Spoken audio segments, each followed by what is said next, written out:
Right, this is your first year as head coach for the Metro Bank One Day Cup.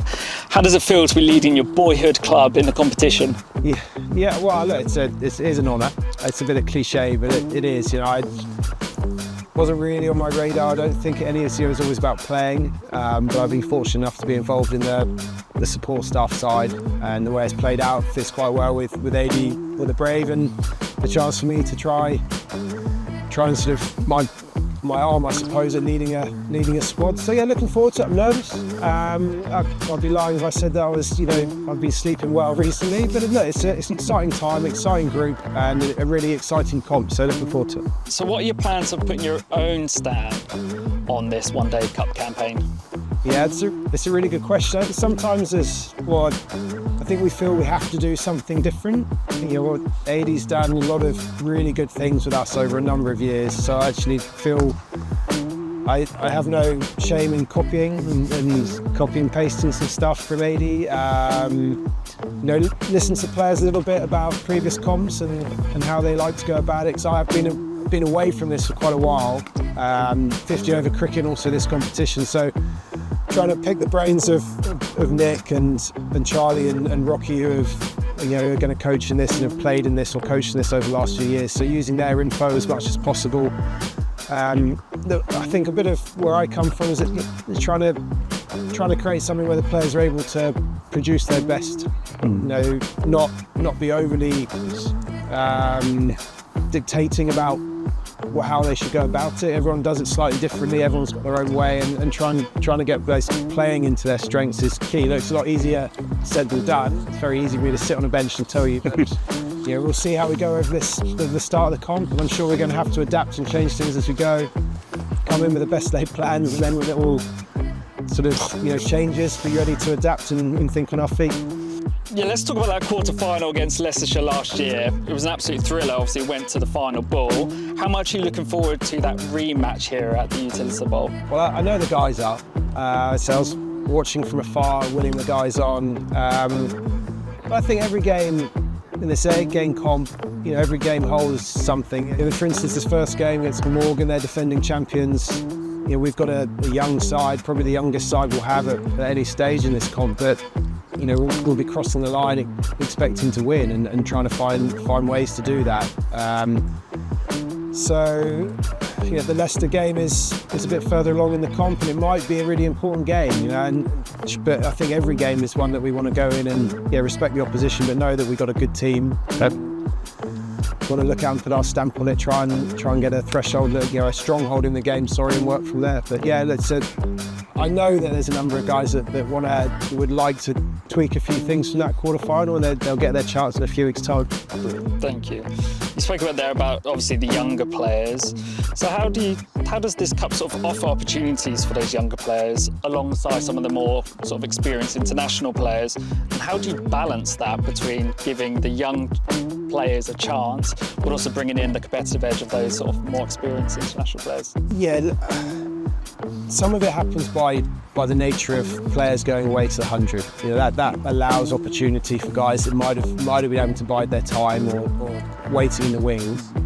So they get a chance. This first game we're going to have 5 debutants. Some of them aren't youngsters. Tilak's an overseas pro. It's slightly different for him, but certainly for a few of the guys, it's going to be a shift. And is to encourage them to do what they've done to get to where they are, because they're exciting young players, and also give them the support network to be able to manage when, as at some point there will be through this comp, it doesn't quite go their way.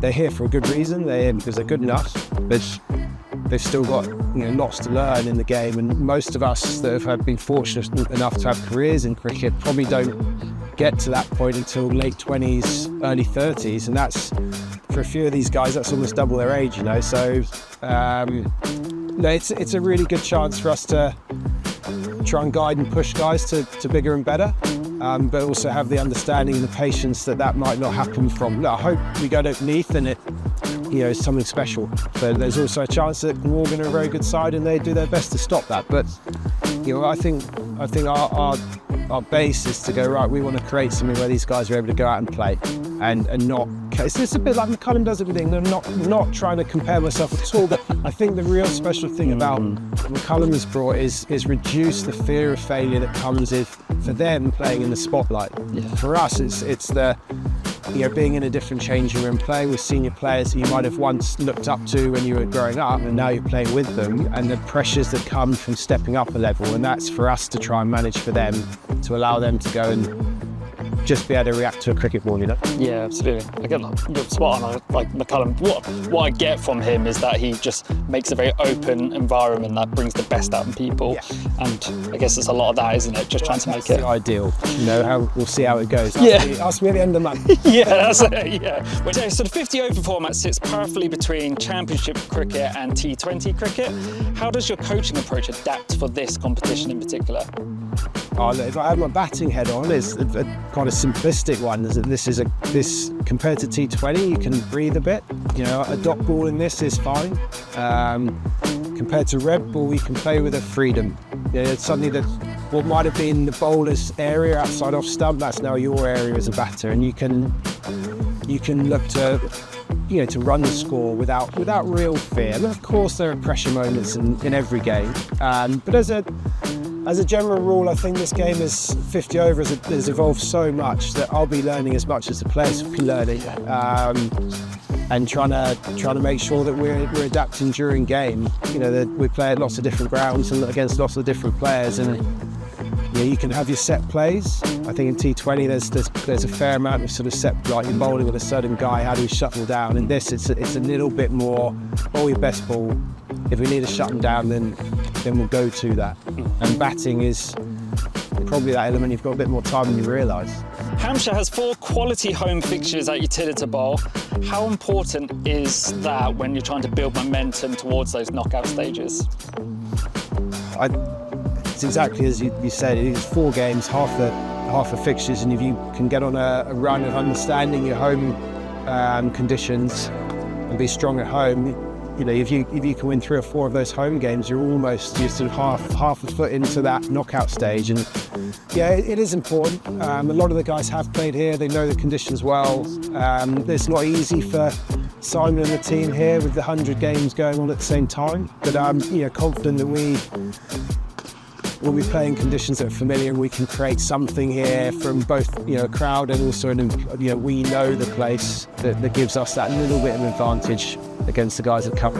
Final question. Hampshire's been building something special in recent years. What are your ambitions for this campaign? Yeah, I know there's a bit of pressure. Adie's and the guys have done a fantastic job in this comp, but our ambitions are to follow, keep that going. As I said, every game we play, we're looking to win it. And I remember when one of the greatest of all time first arrived as captain, and someone asked a similar question to Warren, and he said, we're going to win every game. And I remember there was this sort of like a little bit of guffawing in the crowd, but the reality is that every game you play, you're looking to win. But you understand that over the course of the season, that's probably unlikely. But sure, we want to win the comp, but we know that there's every other team you're playing has the same ambition. And we want to develop players, we want to give guys opportunity, but they also got to understand this is a professional cricket, and there's a performance aspect to it that requires us to be able to deliver our skills. And we've got some high quality players that, when you see the team for Glamorgan that won't be in that team, you're either having a rest or they'll be back later in the comp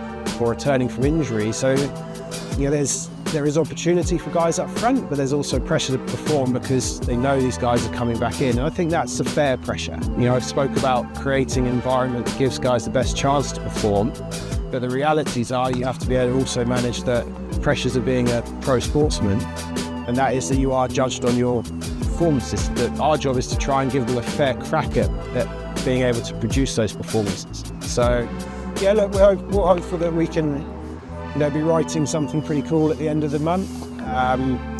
But there's a lot of hard work to go into it before that, and fingers crossed it goes to plan.